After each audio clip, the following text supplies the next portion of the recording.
Hi, I'm Bill Morris. I'm a cartoonist and illustrator, and you're listening to GuildCast. GuildCast is a weekly podcast series based on the three pillars of the Graphic Artists Guild: advocacy, community, and business resources. Keep listening to learn more about the Graphic Artists Guild and visit our website at www.graphicartistsguild.org. Because then what you're going to be doing is expressing the true value of that work to your client by asking them, do you need to buy the rights to this? Do you need to compensate me for this amount of time? You need to compensate me for original revisions. You need to compensate me for extra effort. So that's a very long-winded way of just saying this book has added so much value throughout our history. GuildCast's advocacy episode this week is back with Rebecca Blake as she talks with Bill Morris about the Guild's advocacy history, starting in the Midwest in the 1960s. Hello, everybody. Welcome again to our Guild podcast, where we're talking about all subjects, professional, ethical, and for the good of all of us working artists. My name's Bill Morris. I'm a illustrator and cartoonist working out of Seattle, Washington. And with me is Rebecca Blake. Hey, Bill. Good to be with you. And Rebecca is our advocacy guru in the Guild. She knows just about everything, and she's our point lady when we're out in Washington trying to get stuff passed for you. And today we thought we would start focusing on some of the history of the Guild's work on advocacy for artists. And so anyway, I pretty much went over our timeline and boiled it down a little bit so there wouldn't be too many redundancies. I don't think everybody wants to hear that about the time that we renewed such and such a contract for the fourth time, or had our industry Bible, the Pegs, republished for the sixth or seventh time. I agree. Let's give people a really good overview of how the Guild's been fighting for working artists and the kind of initiatives we've been involved with. And I think our history actually speaks to why we do what we do. So you said it, not me. 1967 Detroit.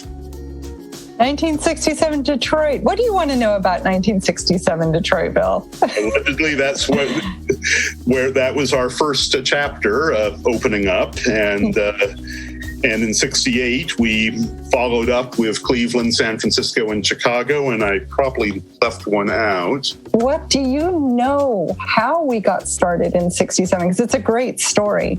Oh, I'm sure I know the very basics, but by your tone, I'm sure you know better than I do. Yeah. Well, 67 was where we got started in Detroit. And we got started by a group of artists in Detroit who were working for the different ad agencies. Back then, ad agencies there was a system of these art studios in Detroit that serviced car makers and the advertising agencies that provided all the material for the car manufacturers. So they wanted to have lots of really rich illustration and imagery. So the Detroit artists had to go through the art studios, which would then sell their work to the ad agencies. They weren't really able to work as independent artists. So if you wanted to try to go out on your own and just, pitch your work directly to the ad agency, chances are the agency wasn't going to work with you because they were used to working through the art studios. That would kind of sort of streamline the process for them. So the illustrators were frustrated because they had to go through a second party to get the best work opportunities. But those art studios also had some really kind of oppressive work habits. They had some very oppressive work practices. For example, the illustrators were being denied official employee status or being denied benefits, even if they were working in-house for an ad agency. they were required to accept a weekly check for a set amount of money that was called a salary draw. So artists who worked too few hours for that week, they were in the same debt to the studio for the difference in hours. They were discouraged from doing any freelance work on the side. In fact, the studio bosses would really come down on them if they worked on any other projects on the side. And if they fell into disfavor for some reason with that studio, then, they were basically blackballed. So it was really tough on the illustrators back in Detroit in the mid-'60s. And there's this one freelance illustrator named Martin Anderson. And he was called Marty by the people who knew him. So Marty was a World War II veteran. He had lost his left hand in combat in Europe, but he went ahead and pursued a career as an illustrator after the war. And he had worked in the studios before he became a freelancer. So he really understood how the studios operated. And he had this idea that graphic artists should gain control over their own work. So he thought, well, why can't artists unite and organize just the way people in other industries do? So remember, this was occurring in Detroit, which had really, really strong labor force. It's really strong labor unions.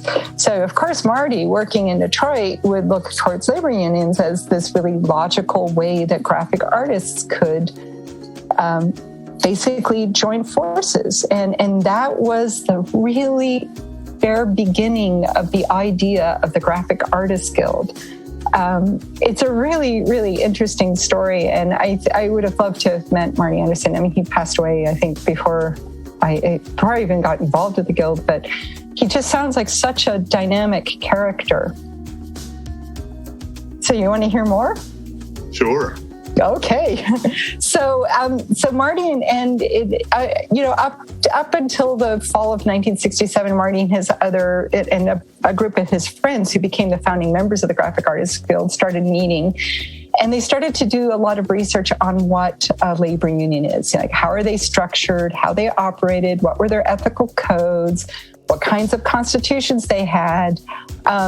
And Marty even met with the president of the UAW and the executive secretary of the Screen Actors Guild to get their input on forming a union with artists. So eventually they settled on the Screen Actors Guild Constitution as a model to base the first incarnation of the Guild's Constitution. And in fact, Bill, when you and I started under the Guild, that was still the Constitution we were working under. That was the Constitution that was originally authored by Marty. And because there were so few labor organizations we could look at, they chose the Screen Actors Guild Constitution because actors, like graphic artists, very often work on a contract basis, or they very often work on short-term jobs. So looking at the Constitution for a union that represented people who would go into a factory and had very set positions and very set work structure wasn't going to work for us. And out of all the unions they looked at, really the only one that made sense was the Screen Actors Guild. So as we know from the recent history of the Guild, the Screen Actors Guild Constitution ended up not being a perfect fit for the Graphic Artists Guild, and we eventually wrote our own constitution. But at that time, that was a great constitution to look at because graphic artists don't tend to work on salary and don't tend to have the same structure as somebody who works in an auto plant. And so this core group of people kind of did some outreach to other ones, and they enlisted other artists in the Detroit region to form a union with them called the Graphic Artists Guild. And that initial group was 113 local artists, and they were on board to sign the Guild's charter document on November 2nd, 1967. And that was the birth story of the Graphic Artists Guild. Very cool. It was, yeah. And in fact, if you want to hear this story, the very first action the Graphic Artists Guild took was a labor action. During the first Yeah, during the first couple of years after the charter was signed, the Guild was first involved with trying to build up its membership and get the word out. Hey, we've got a labor union for visual artists, graphic artists. And it started working on expanding its outreach into other cities. And that's where, as you pointed out, we established a branch in Cleveland in 1968. And then in 1970, we established branches in Minnesota and New York City. And then after that sort of groundwork was laid to be a real labor union, they decided, okay, now it's time for us to take action. Here they were, still the largest chapter. The most artists were in Detroit dealing with this horrible art studio system. So there was Jerry Campbell, who was a calligraphy and lettering artist, who had become president of the Detroit branch after Marty Anderson.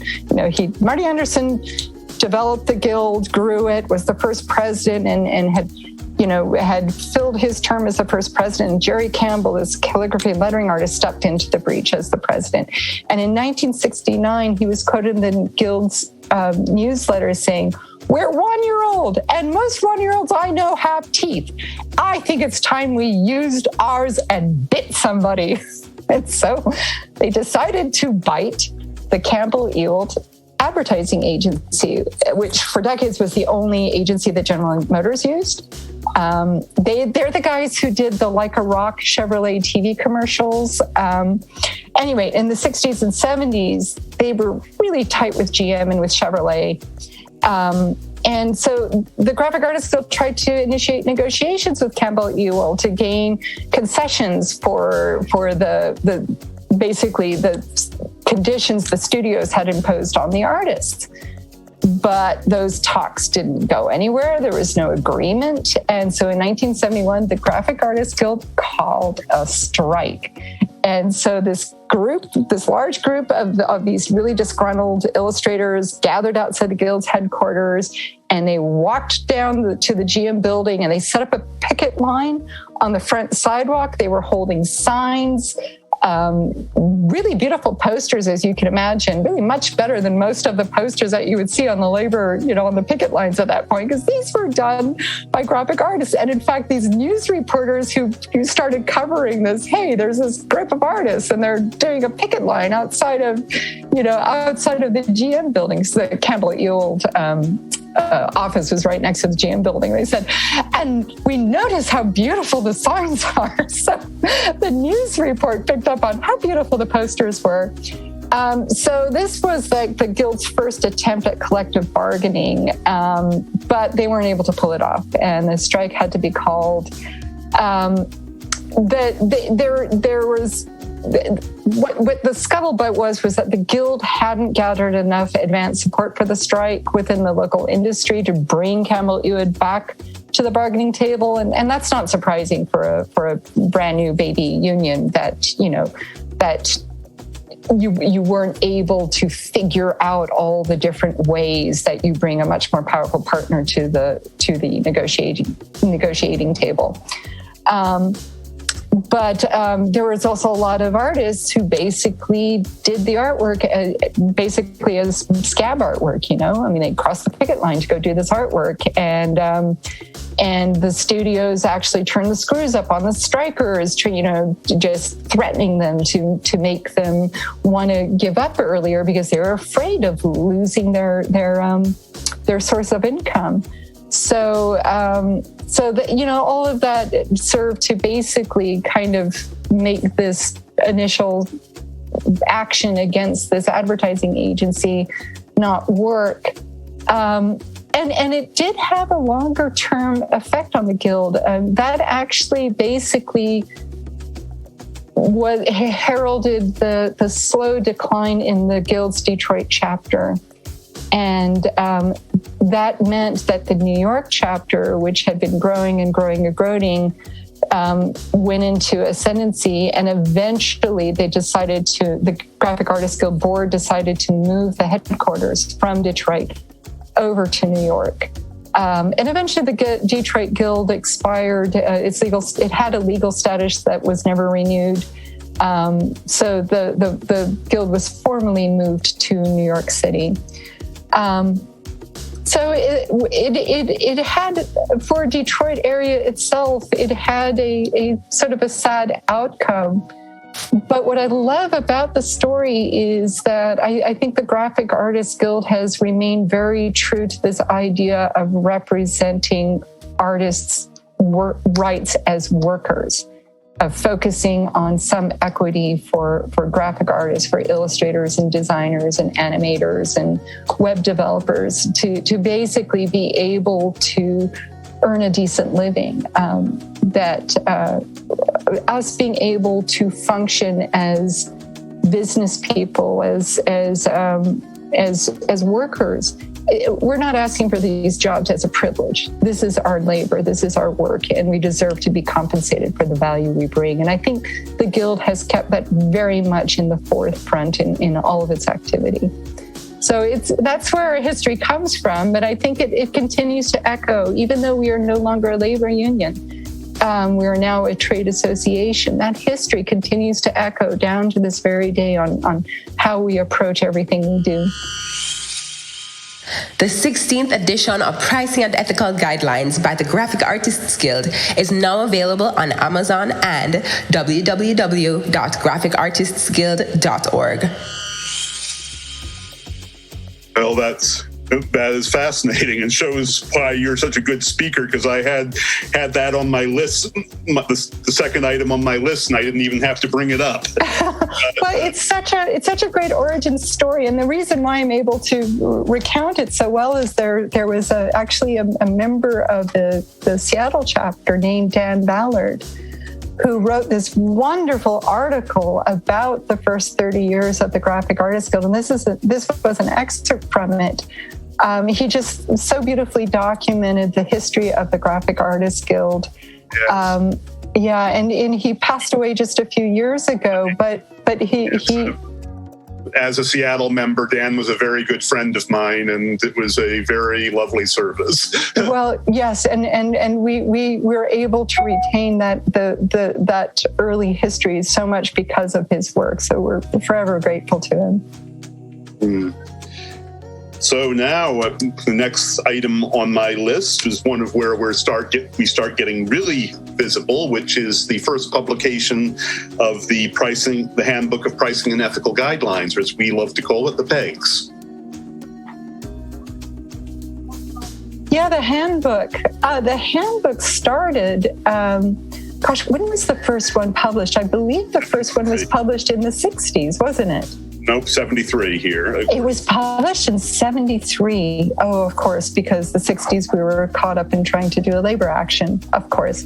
So yeah, it was first published in 1973, and it was published as this little booklet of 40 pages. And the idea was that people wanted to know, people were just sort of pricing things off the top of their head, and they were sort of sharing notes on how they priced their work and what kind of calculations they put into it. And they finally decided, we really need to make a resource, because it's one thing that we can talk to each other and pick each other's brains, but why don't we publish something that our members can refer to? And that was the very, very beginning of the Handbook of Pricing and Ethical Guidelines.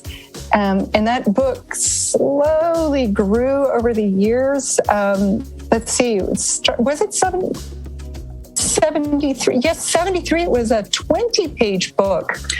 By 1975, they had ballooned it up to 40 pages. Woohoo! And fully 10 years later, I think in the mid-80s, it was already 136 pages. And now it is up to, it's over 400 pages now. Yes. Oh, you're looking it up. 430. 430. And we're just publishing the next edition of it. It's coming out next week. We're recording this on May 13th, and it's coming out. It's hitting the bookstores on May 18th. So the very first iterations of the book, what people were doing is they were sort of assessing, getting an idea of what the average prices were that people were charging for different kinds of work.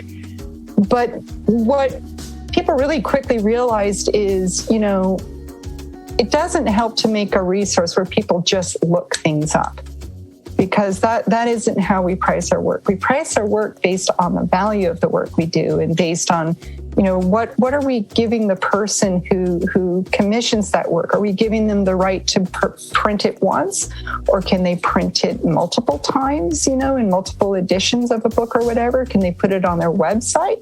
Can they put it on their website for a few months? Can they put it on their website forever? Can they do other things with it? So all of those licensing terms add value to what we're giving our clients. And then there's also, how do we price our work based on the complexity of what we're doing? How do we price our work based on the value it brings the client? If the client is showing this in a limited market versus in a nationwide market or an international market, well, obviously, if it's in an international market, it's going to have more value to the client. So all of this weighs into how we price our work. So when the people were formulating this guide, they realized what we really need to tell people is, what do you consider when you price your work? Well, what you consider when you price your work has to do with how you license it and has to do with how people use it. But then you start talking about, well, the rules behind how work is used is different. The way a logo is licensed is different than how an illustration is licensed, which is different than how a textile pattern is licensed, which then that led to the idea, okay, now we have to add on trade practices. Like if you're working as a textile designer, these are the practices that are particular to working as a textile designer versus working as an editorial illustrator versus working as a graphic designer or a web designer. So the book kept ballooning up because what we realized is, to work as a graphic artist, it's not just, hi, I did this illustration and it cost this much. That doesn't recognize everything that goes into what we do. So once you start really considering everything you need to know to do what we do, then of course the resources you have to provide have to be much more robust. But I also think that speaks to the fact that what we do has all of this intrinsic value to it. We're not in the business of creating widgets. We don't stamp out little products one after the other like little factory people. Every illustration you do, Bill, is different, and each one is tailored to that client. So the complexity of the book is a reflection of the complexity of the work we do. And I guess this is a really long-winded way of saying that. First of all, I'm in awe of how this book grew and how the successive generations of guild leaders, guild board members who worked on it, how they built and built and built this book to be the resource it is now. I mean, this is more than anything. This is an example of how we stand on the shoulders of giants. That the pricing and ethical guidelines it's like a tree with different rings as the trunk grows. This book has grown through the efforts and understanding of our board. But I think what we want to impart to people is the value of the book doesn't lie in these pricing tables. The value of the book lies in understanding how people came up with the price. The pricing table gives you an idea of kind of, am I in a ballpark? But you should always read the book, read the trade practices, and understand why it is you price something the way you do. Because then what you're going to be doing is expressing the true value of that work to your client by asking them, do you need to buy the rights to this? Do you need to compensate me for this amount of time? You need to compensate me for original revisions. You need to compensate me for extra effort. So that's a very long-winded way of just saying this book has added so much value throughout our history. Very cool, very cool. So now we're getting back into another example of This brings us to 1975, where we opened up our Professional Practices Committee, which I think I need. So the Professional Practices Committee, when I started in the Guild in, I think it was 1989, the Professional Practices Committee produced classes and workshops for Guild members.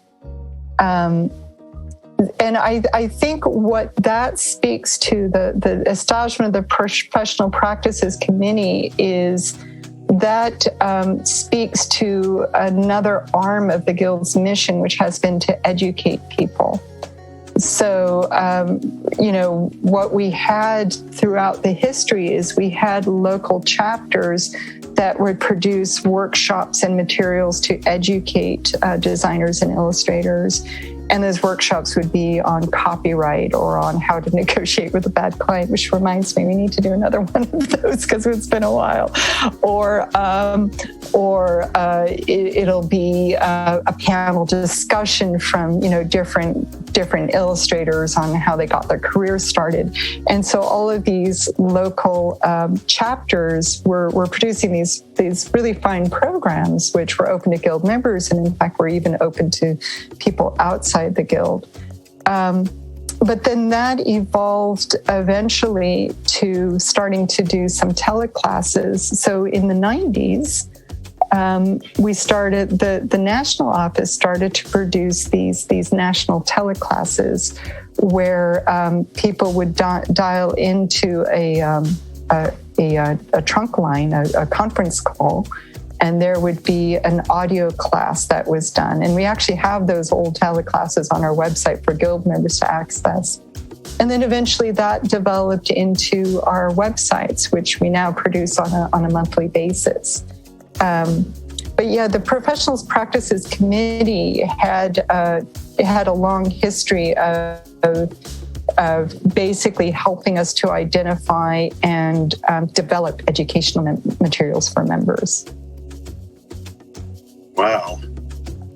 Okay, well, with that, I think I'll jump up to the 80s, where we started helping with ethical guidelines. Guild Foundation drafted ethical guidelines for contests, and competitors. Yes.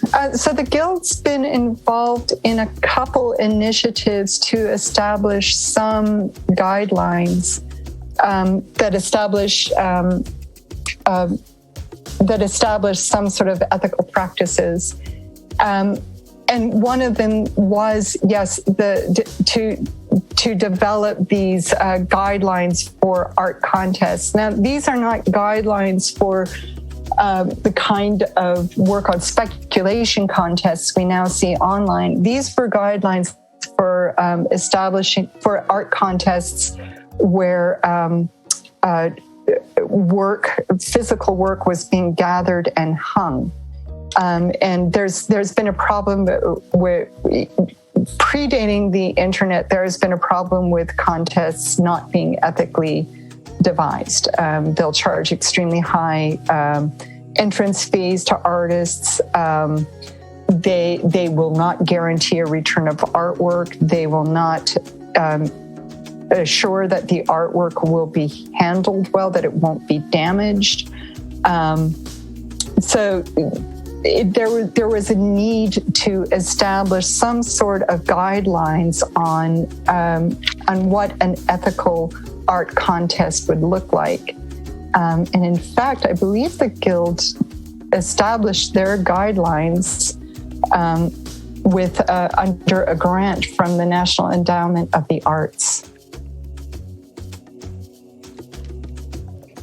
Wow. Okay. Very cool. And I have to apologize. I had things slightly out of order here. So going to go back slightly to 1980, where we initiated Good Works. Yeah, Good Works was a job board. And Good Works eventually became Jobline News. That actually, when I joined the Guild, I was looking for a job. So I joined the Guild in 1989 to get access to Jobline News. And back then, Jobline News was actually, for a while, it was mailed, and then it was faxed, and then it was emailed. And the idea behind GoodWorks and Jobline News was that these would be jobs that were vetted by the Guild. So people who wanted to send in a job for Jobline News, that job would have to be approved. That meant people who were asking for people to sign really horrible contracts and do work for very low wages, or work for almost free because you'll get exposure, or had to sign over the rights to everything they created under a fishy contract. Those jobs wouldn't be accepted into Jobline News or into GoodWorks. So the idea behind having the Guild vet a job board was that those jobs would have been already double checked to make sure they met ethical standards, that they offered a fair compensation, they didn't incorporate a rights grab. There's nothing else that was sort of suspect about it. Eventually, Jobline News fell by the wayside because there are so many job boards. With the advent of the internet, initially there were job boards that were subscription only. But eventually the job boards, opened up to everyone. So there are so many decent, good public job boards that the value of something like Jobline News fell by the wayside. So now the onus on the Guild is, to educate people on what to look for in a job notice. And this is why we work to educate people onto double checking contracts and looking for decent language, and not accepting contracts that ask for some really inappropriate, have unfair terms in them. For an example, recently the Guild became aware of something called hiring homework, where applicants to work even as a contract worker for different design gigs are required to actually do work, and that work is often on client projects. And they're required to do that work as a condition of reaching the next stage in the interview process. And their work is very often taken by these would-be employers and used as part of the deliverables to the client, but the applicant isn't even compensated for their work. There's certainly a copyright violation that's going on. That's not mentioned. So while we no longer produce a job board, what we do need to keep doing is educating people on the unfair hiring practices that are out there and the unfair contract terms. And in fact, we're hoping to work on some programming about that sometime during this next year, because we feel that it's especially in the age of COVID, when people are really hungry for work, we feel that there have been some really shoddy practices that are becoming more and more commonplace. Coming up on this episode of GuildCast. And very often, if the client still won't talk to the graphic artist, won't negotiate, won't come up with a payment, very often those do end up in small claims court, and they don't look very well for the client if the Guild's reviewed everything and has written a letter outlining why this artist does in fact have merit as to why their invoice needs to be filled. Join the Graphic Artists Guild to listen to the full version of this episode at www.graphicartistsguild.org. Thanks for listening to GuildCast. Coming up in next week's episode. Introspection, some self-reflection. Definitely. To find out, okay, what are the causes? Why am I feeling this way? Whether it's all the time or whether it's once in a while. Is it truly anxiety, or do I just allow myself to get nervous? Either way, a lot of this can be controlled, but it takes some self-reflection to figure this out. GuildCast is a weekly podcast series based on the 3 pillars of the Graphic Artists Guild: advocacy, community, and business resources. Keep listening to learn more about the Graphic Artists Guild and visit our website at www.graphicartistsguild.org.